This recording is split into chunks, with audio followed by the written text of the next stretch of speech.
The Spirit of the Steppes, Part 1. Slavic Folktale.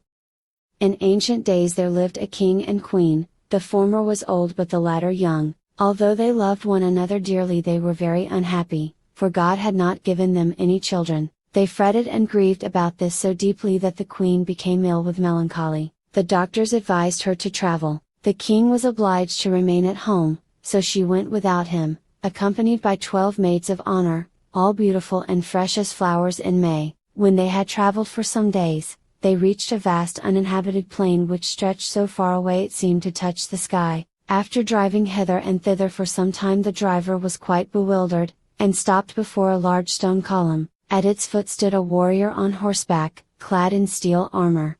"Brave knight, can you direct me to the high road?" said the driver. "We are lost, and know not which way to go." "I will show you the way," said the warrior, "but only on one condition, that each of you gives me a kiss." The queen looked at the warrior in wrath, and ordered the coachman to drive on. The carriage continued moving nearly all day, but as if bewitched, for it always returned to the stone column. This time the queen addressed the warrior. "Knight," said she, "show us the road, and I will reward you richly." "I am the master spirit of the steppes," answered he. "I demand payment for showing the way, and my payment is always in kisses." "Very well, my 12 maids of honor shall pay you. 13 kisses are due to me, the first must be given by the lady who addresses me." The queen was very angry, and again the attempt was made to find their way, but the carriage, though during the whole time it moved in an opposite direction, still returned to the stone column. It was now dark, and they were obliged to think of finding shelter for the night, so the queen was obliged to give the warrior his strange payment. Getting out of her carriage, she walked up to the knight, and looking modestly down allowed him to kiss her. Her 12 maids of honor who followed did the same. A moment later stone column and horsemen had vanished, and they found themselves on the high road, while a perfumed cloud seemed to float over the steppes. The queen stepped into her carriage with her ladies, and so the journey was continued. But from that day the beautiful queen and her maids became thoughtful and sad, and, losing all pleasure in travel, went back to the capital. Yet the return home did not make the queen happy, for always before her eyes she saw the horsemen of the steppes. This displeased the king, who became gloomy and ill-tempered.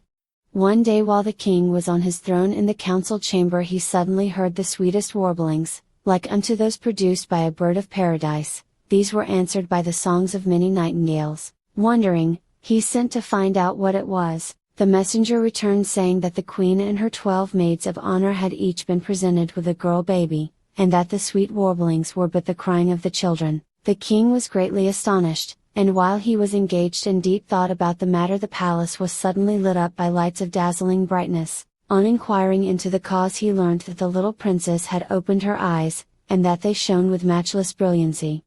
At first the king could not speak, so amazed was he. He laughed and he cried, he sorrowed and he rejoiced, and in the midst of it all a deputation of ministers and senators was announced. When these were shown into his presence, they fell on their knees, and striking the ground with their foreheads, said, "Sire, save your people and your royal person. The queen and her 12 maids of honor have been presented by the spirit of the steppes with 13 girl babies. We beseech you to have these children killed, or we shall all be destroyed."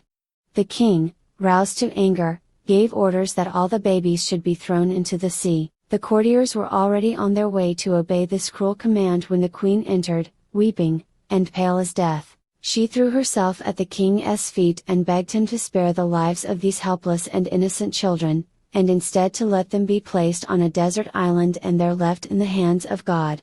The king granted her wish. The baby princess was placed in a golden cradle, her little companions in copper cradles, and the 13 were taken to a desert island and left quite alone. Every one at court thought that they had perished, and said one to another, "They will die from cold and hunger, they will be devoured by wild beasts, or birds of prey, they are sure to die, perchance they will be buried under dead leaves or covered with snow." But happily nothing of the kind happened, for God takes care of little children. The small princess grew bigger day by day. Every morning she was awakened by the rising sun, and bathed by the dew. Soft breezes refreshed her, and twisted into plaits her luxuriant hair. The trees sang her to sleep with their rustling lullabies, the stars watched over her at night, the swans clothed her in their soft raiment, and the bees fed her with their honey. The beauty of the little maiden increased with her growth, her brow was calm and pure as the moon, her lips red as a rosebud, and so eloquent that her voice sounded like a shower of pearls. But wonderful beyond compare was the expressive beauty of her eyes, for if she looked at you kindly you seemed to float in a sea of joy, if angrily it made you numb with fear, and you were instantly changed into a block of ice. She was waited upon by her 12 companions, who were almost as charming as their mistress, to whom they were devotedly attached. Rumors of the loveliness of Princess Sudalassu spread far and wide, people came to see her from all parts of the world, so that it was soon no longer a desert island, but a thickly populated and magnificent city.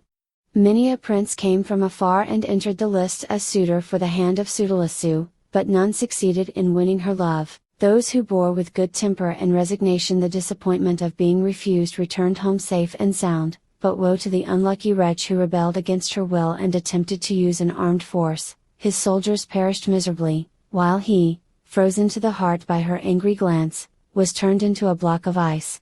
Now it happened that the famous ogre, Kosti, who lived underground, was a great admirer of beauty, and he took it into his head to see what the creatures above ground were doing. By the help of his telescope he was able to observe all the kings and queens, princes and princesses, gentlemen and ladies, living on the earth. As he was looking his eye fell upon a beautiful island, where, bright as many stars, stood 12 maidens, while in their midst, upon a couch of swan's down, slept a young princess lovely as the dawn of day. Sudalassu was dreaming of a young knight who rode a spirited horse, on his breast was a golden cuirass, and in his hand an invisible club, and in her dream she admired this knight, and loved him more than life itself. The wicked Kosti longed to have her for his own, and determined to carry her off. He reached the earth by striking it from underground 3 times with his forehead. The princess called her army together, and putting herself at its head, led her soldiers against him,